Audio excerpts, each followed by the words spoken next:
Why can't we add fractions directly? Why do teachers always say make the denominator same? When we add or subtract fractions, there is one important rule. The denominator must be the same. But why? Let's understand simply. Take this 1 by 4 plus 1 by 4. What's the answer?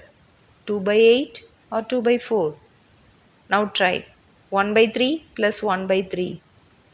2 by 6 or 2 by 3. So what's happening here? Why are we not adding the bottom numbers? Let's use a simple example.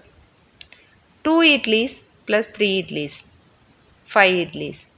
1 puri plus 2 puris, 3 puris. Did you notice? The name stays the same, only the number changes. Same idea in fractions.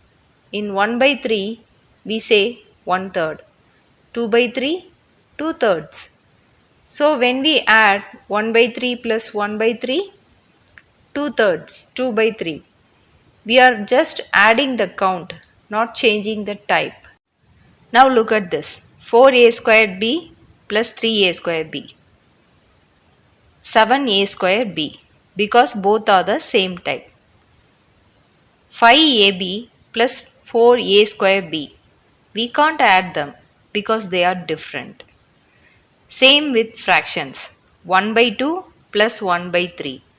Different types. We must first make them the same type.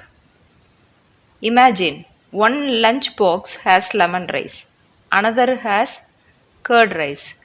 Can you directly combine? No. But you can say two lunch boxes. That common name, lunch box, is like the common denominator. We add only when things are of the same kind. That's why fractions need a common denominator.